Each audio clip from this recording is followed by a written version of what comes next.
All right, we are in Concord, North Carolina. Claudia, this looks like some kind of factory or something behind us. Parking lot? But it's not just any parking lot. It's actually Trackhouse Racing. This did not exist the last time we came to Charlotte back in 2018. So we're checking out one of NASCAR's newest teams today and going to see what we can see as just, a fan coming out the street and what there is for anyone to come in and see.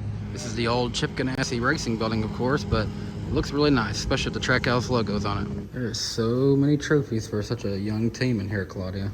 What is this one from? Oh, this is Justin Marks. One and only win in the Xfinity Series back at Mid-Ohio. That's what that one is. Here's one of the trophies from Ross Chastain's win at Circuit of the Americas in 2022. Claudia and I were here to see this one, the 2022 Geico 500 win by Ross Chastain. We've got Daniel Suarez's first win at Sonoma coming last year. Here's SVG's win from the Chicago Street Course earlier this year. Very cool trophy. I had never seen that one in person, actually. Not a Trackhouse car here, but it's one that Justin Marks, the owner, owned and personally bought. This is one of Harry Gant's Skull rides, and I think I had a video one time, got a lot of people up in arms saying how he wanted to drive that, and NASCAR said no, but that's another discussion. Not just the drivers winning trophies here in 2022. They won the Most Valuable Pit Crew Award. There's some of Ross Chastain's boots. I'm assuming this might have been from his first win because it's also sitting next to another one of the trophies from Circuit of the Americas last year. It also says he was the Sparco NASCAR Driver of the Year in 2022. Have quite a few flags already here on display and obviously room for a few more, so I'm sure next season they're going to try to add more to this collection. Some sheet metal from the cars on display out here, signed by Ross, it looks like. And while I was told they are still mainly an online only kind of shop, they do have some kind of merch in here in the shop, so you can come in and still buy something like Ross Chastain Melon Man shirts, more Melon Man merchandise over here, some official Trackhouse hats. These look pretty nice, especially that one. I like to look at that one. And then just something about the simple Trackhouse logo. I really like this. Good looking sweatshirt here. $40 for a sweatshirt ain't that bad, honestly. Maybe I'd consider just getting a shirt here too, because this looks pretty nice, just the shirt itself. They've actually got, that looks like the same scheme that Suarez had at Martinsville yesterday, the jockey outdoors with the camouflage and a deer on it. Just looking around the shop here, what all I noticed, it's funny, I noticed actually like a Gen 6 dressed up like a next gen over there with the like newer Advent Health paint scheme. That's definitely a Gen 6 sitting over there. But I also see the car we also saw at Martinsville yesterday, the Hail Melon car just sitting right there. If you look around, you can see some of the guys working on the cars. I'm assuming the WWEX car will be what Ross will drive at Phoenix. But I really like how they've got the 1 and 99 prominent at the end of the hallway here. Really good looking shop that they've got. Well, we've got the two primary owners, Justin Marks up top, Pitbull down here at the bottom. Good murals of them. Yeah, that car was literally at Martinsville yesterday, so they must have just done a quick turnaround, made the drive back, and put that thing back in the shop right where they had it before. One last look around. Yeah, notice at the top I see Daniel Suarez, number 99, and Ross Chastain, number 1 at the top. Other than that, that's about it for the general public viewing area. There is other rooms and stuff, but let's leave that to the staff of this place to take care of all their racing businesses and get ready for Phoenix. All right, so that'll do it from Trackhouse Racing. We might go ahead and go see some more team shops while we're at it in this video. But, they're a new team, still a little bit in there. Nothing too much for the public to see, like some of the other shops. Like, with Hendrick, they obviously seem to have a lot more in there. But they've been around for how many years? I kind of thought maybe there'd be a little bit more touch of, the past of Chip Ganassi, but I guess we're focused on the future of Trackhouse Racing.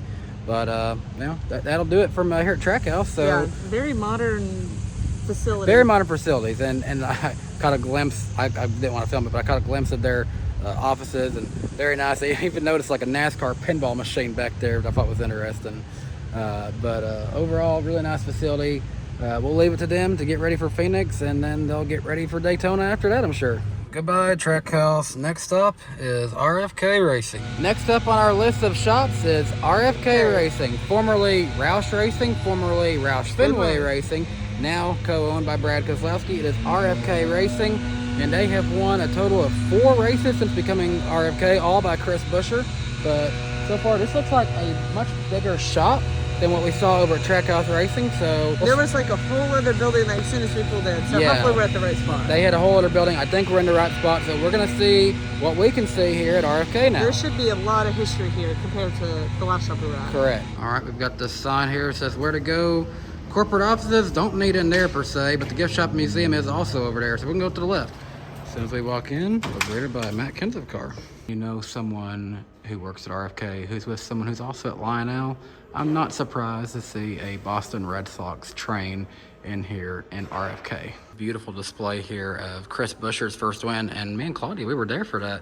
His first win at Bristol. Whoa, that is a big trophy. And ours also Coke Zero Sugar 400 win by Ricky Stenhouse back in 2017. So they do still have a lot of the trophies in here from before it was RFK. Claudia pointed out they've got a baby trophy, a 2011 Nationwide Series Mustang driven by Carl Edwards. That's around the time I think Fast and all first came in with the team. Now they've been with him ever since. Roush, not always just involved in NASCAR, had other racing ventures over his career, and that's really cool to see that. Biffle car from roughly 2013, 2014-ish. I can't really tell. Claudia gonna try her hand at driving in the RFK simulator a little bit, but we've got NASCAR Heat 5. Claudia's driving as Chris Buescher at his favorite track in Texas. Who knows how far it is from Prosper, Texas.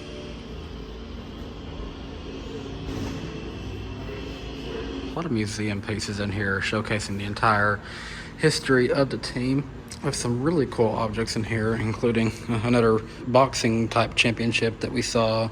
Jimmy Johnson had one of those back in the day at the NASCAR Hall of Fame. Now here's a Matt Kenseth version of that. Here's a race from Walt Disney World Speedway back in 1997 from the old Roush Truck Series team. We actually have a cool piece on him where he was inducted into the NASCAR Hall of Fame back in 2017. That's really cool to see them still honoring Mark Martin. Here's the same scheme. I don't know if it's the same car per se.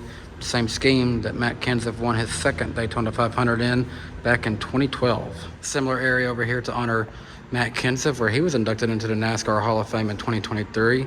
And they've even got his last fire suit he wore for Roush back in 2018. Even more Roush history here. Here's a Jeff Burton car.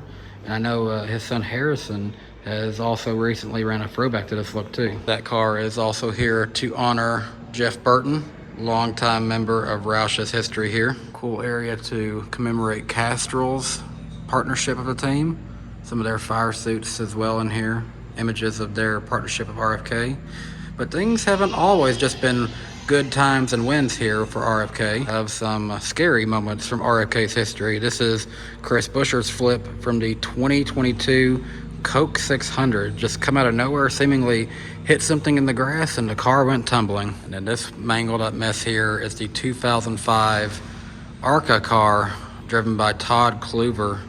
And this one had a huge crash at Daytona. Cool to see a little graphic down here shows you how many accidents happened from 2003 to 2005 in certain sections of most tracks.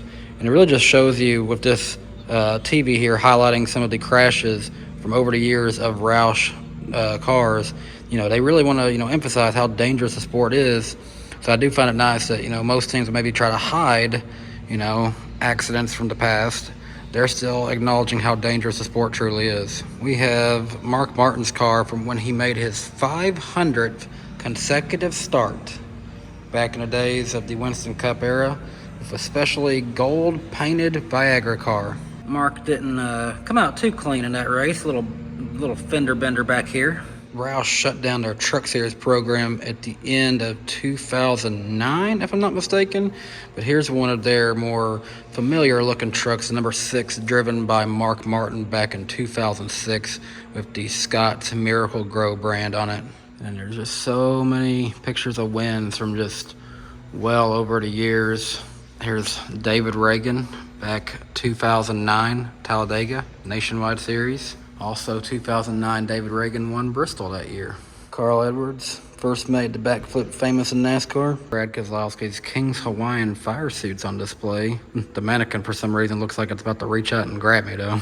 I said this when we were at the NASCAR Hall of Fame, but I just love the Miles the Monster trophy and including diecast in there.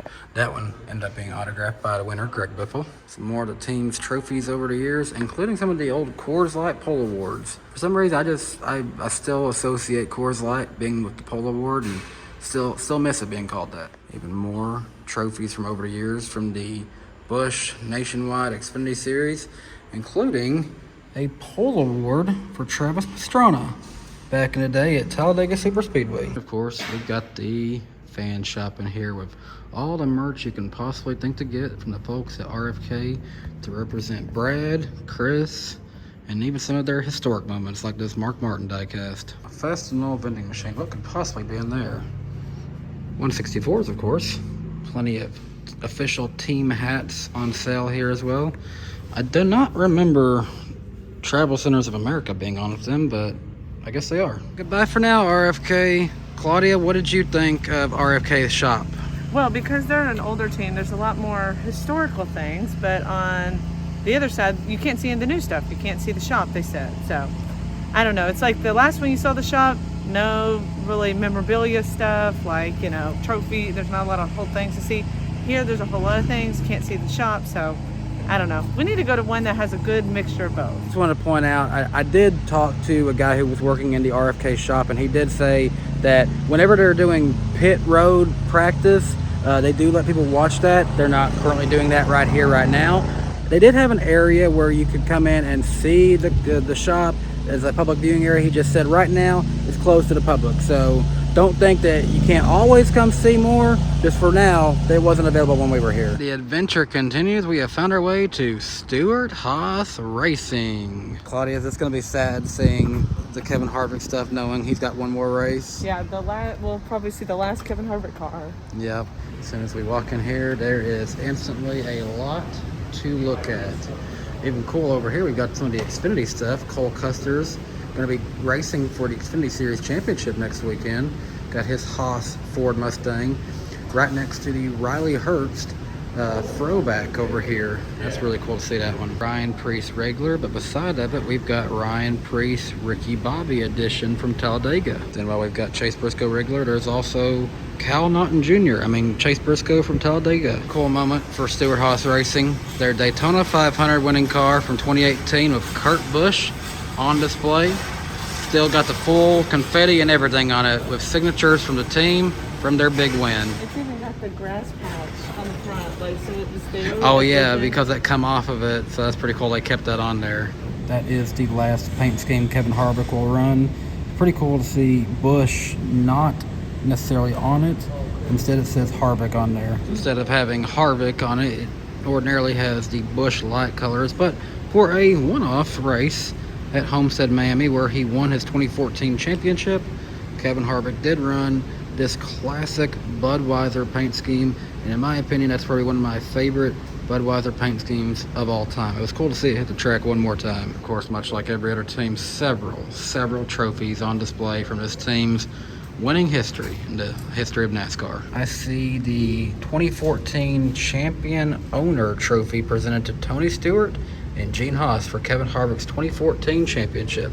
Here is Tony Stewart's 2011 Goodyear Gold car that's presented to the champion each year. Cool looking Geico 400 at Chicagoland trophy from Tony Stewart's win there in 2011. Their Miles the Monster appearance holding the Tony Stewart diecast from 2013. They've got a rather big team shop in here for you to buy plenty of Stewart-Haas merchandise in here as well. Show me the money. Here is Tony Stewart's 2009 All-Star race win, which, fun fact, was actually the very first win for Stewart-Haas Racing. All right, goodbye for now, Stewart-Haas Racing. So it was pretty cool getting to see some of the stuff they had in there. Really a cool shop. A lot of visibility to the fans. And even as we were just sitting there, didn't get this on camera, unfortunately, but Eric Almirola just walked right on through and even said hello to some of the fans. So, he's also going away as well as Kevin Harvick. So this will be his, this is right before his final full-time race at least. But, overall, pretty cool facility. Let's go see what else we can find. I feel like I'm on a college campus right now, but no, this is the campus of Hendrick Motorsports. Howard does. Such a huge campus of everything. There is the museum. There is Hendrick Performance, team centers over there. You got like a pit crew. Pit crew areas over there. There's practice. team administration building there. Up there's the shops. Up there's the shops. Exalta had a building over there next to that lake right there. Yep, all kinds of stuff here. But for now, we know we can at least go check out the museum and team shop. Lots of things in here, including the Ally 48 from 2021's win at Richmond. One of his 4 wins, his first one into 48. We also have William Byron's number 24 from 2021. Kyle Larson's 2021 Coke 600 win. Of course, this is one of his many wins, capped off a championship season in 2021, his first year of the team. A lot of people say that number 24 from 1997 T-Rex car, no way that one could be legal way back then, but very historic car of Hendrick. And beside of it, I see Jeff Gordon's 2005 Daytona 500 winning car. Rick Hendrick made his fortune in the automobile sales industry, but he's also an automobile collector. He has a couple of very nice Corvettes on display right here. Beside of it, I see a Jimmy Johnson Power of Pride car from, I believe, 2011. The 2015 season, Martinsville, we saw Jeff Gordon get his final win and catapult himself into the Championship 4 in his final season. Watching this one from my college dorm at the University of Tennessee, Dale Earnhardt Jr.'s 2014 Daytona 500 win. The 2002 season, Jimmy Johnson's rookie year, his first win, NASCAR and Hendrick Motorsports entry into the 24 Hours of Le Mans, and this was Garage 56, the entry that ran there. Hendrick still sells sheet metals from their car. There is Alex Bowman piece. There is William Byron. Another piece from the Ally 48 right here. And do have some older ones. I basically got this right here. I've got a piece almost identical to this from the 2021 car, but I bought it at the Racing Warehouse back when they still worked at Hendrick. It's been many, many winners to get them to 300 wins over the years. Jeff Gordon, one of the most iconic over this history. This is his first winning car, coming from 1994. Beside of it, we have their most recent Cup Series champion of 14 Cup Series championships over the history of the team. Kyle Larson's number 5 from 2021, even complete with the burnout damage and everything. This is the car he won his championship in back in 2021. You should recognize this. Hendrick Motorsports was famously the team who provided the cars to be used in the Days of Thunder movie. They actually ran these looks on track instead of their usual look so that teams could film this and get this ready for the movie. Always in our hearts. That's the message we remember every year around the time of the anniversary of the death of Ricky Hendrick and several other souls who were on board a Hendrick Motorsports plane that crashed in 2004. Jimmy Johnson went on to win the race at Atlanta that weekend. Kyle Busch nearly made a sweep, running the same Lowe's scheme with that hood, honoring those who lost their life in that crash. Ricky Hendrick, of course, is still memorialized in many ways with this iconic paint scheme that he ran, as well as Brian Vickers ran it. Kyle Larson still runs it today with HendrickCars.com, and many others have drove the look of the 17 over in the Xfinity Series. William Byron has ran that look before Kyle Larson took it as a full-time scheme. It's very cool to see this setup over here. Texas Terry Labonte had a lot of good-looking Kellogg's cars back in the day, but this silver cornflakes car always stood out as a good-looking one to me. It's also a very good-looking car. I first started playing NASCAR video games about 2003. This is the same paint scheme Terry Labonte had in that game. I always loved the way this looked with the big Tony the Tiger on the hood saying "Got Milk" and classic tiger stripes on it. Very good-looking car. Darrell Waltrip also won his Daytona 500 driving for Rick Hendrick, and this particular Tide ride is very, very bright and very, very iconic to me. Now, while Jimmy Johnson may have went on to become a 7-time Cup Series champion, before he did that, he had to tie another record, and that was the one set by Kel Yarbrough by becoming a 3-time consecutive Cup Series champion. And in 2008, Jimmy Johnson did just that in this very car. No. She knows I do not like the big hats. One of the most famous cars in here, in my opinion, is this one right here. 2016 Jimmy Johnson's 7th and historic final championship of his NASCAR career. Came at Homestead Miami Speedway, still full of all the confetti stuck on by the Gatorade and champagne and everything that was sprayed on it. But never forget watching that one. A long line of historic cars that started Hendrick Motorsports in the first place. This car is the very first one that started it all. The now iconic livery debuted in the 1984 Daytona 500 with upstart car owner Rick Hendrick's All-Star Racing. Veteran crew chief Harry Hyde and driver Jeff Bodine led the number 5 team to 3 victories in its debut season, including a must-win in the 8th race of the Martinsville Speedway. The clutch performance in what would have been the team's last race attracted a full-season sponsor and kept the operation going.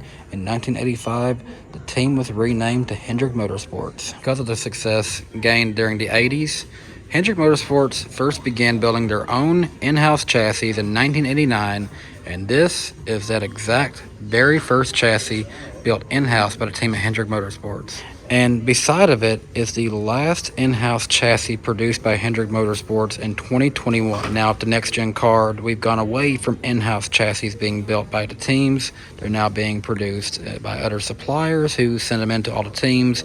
But this is the final one ever produced in-house by Hendrick Motorsports. This is Chase Elliott's Championship 4 car from the 2021 season. This is a huge campus. You got to drive to the next building. We're going to go check out the 2448 shop and see what you can see inside here. So they have several items from all the drivers in here. 48 shoes and gloves, 9 shoes and gloves. Same for the 5 and 24. Also have trophy from Chase Elliott's first win in 2018.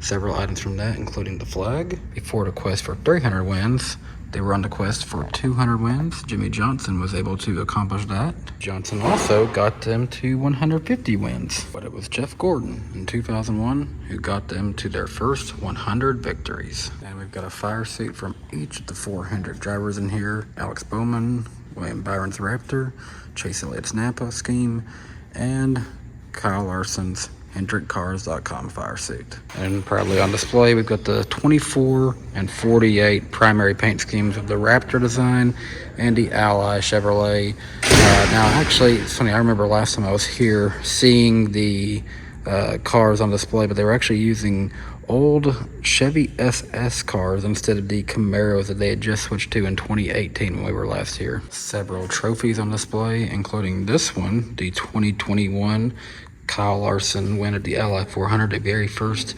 NASCAR Cup Series race at Nashville Superspeedway. I remember seeing this trophy in the media center before it was ever won, before there was ever a Kyle Larson nameplate on that trophy. Jimmy Johnson's 2013 Daytona 500 trophy, and below that, you've actually got the Pepsi 400 trophy won by Jeff Gordon. And that's a cool one. I've never really seen that one, but I love how it's got the kind of glass version of the Daytona International Speedway on it. Even back when they had the backstretch grandstands. Sadly, maybe one of the final Auto Club Speedway trophies that's in Hendrick Motorsports with Kyle Larson's win that he picked up there, complete with the die-cast of him in the back of it. Now that is a cool trophy. Guitars are nothing unusual for winners to receive, especially in races such as Nashville, but at Richmond 2007, the Chevy Rock and Roll 400 with a very cool guitar featured in a trophy. Alex Bowman section here, we got Alex Bowman's first win from Chicagoland on the left, and up to now, his last win, 2022 Las Vegas on the right. He just keeps backing into wins, getting lucky. Is that really how you feel about it? No. Wouldn't that came from that one? That's I think that's what Kyle Busch said. He's backing into wins. And here we've got all 7 of Jimmy Johnson's championships, or at least a version of them. All right, and from here we take us a nice little walking across the campus and going from the 2448 building to the 5 and 9 building. Very nice weather here, by the way. I know tomorrow's supposed to get cold here in the Charlotte area, but it is funny, both of these buildings, this one and the other one, both have a championship that they're trying to win. The 5 is running for a championship, and so is the 24, so both of these buildings have a lot to prepare for next few days. If I recall correctly, the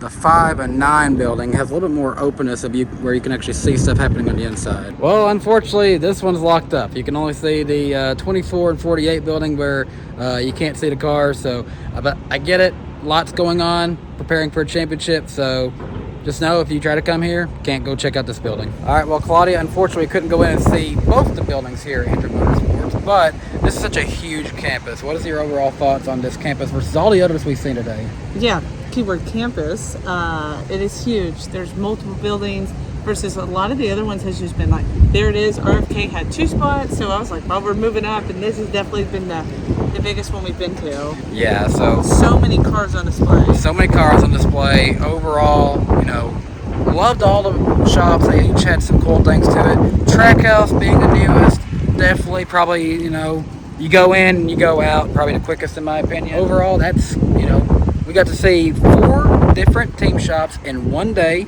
Within probably about 4 hours. Yeah, within not even much time. A lot of them, the ones being highlighted, are within a 10-minute drive of one another. So you can hit all these. There's another pocket of them over in Mooresville direction that has, like, you know, Joe Gibbs, 2311, Penske is kind of over that direction.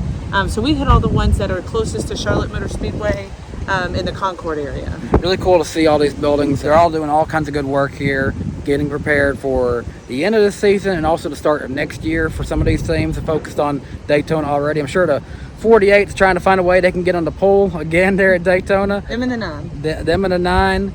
But hey, I appreciate you guys coming on with us for our tour of the Concord, North Carolina area with a lot of the team shops. So we might be back again one day, but who knows when that'll be. So until next time, hey, we appreciate you watching this vlog, and we'll see you next time. Bye guys.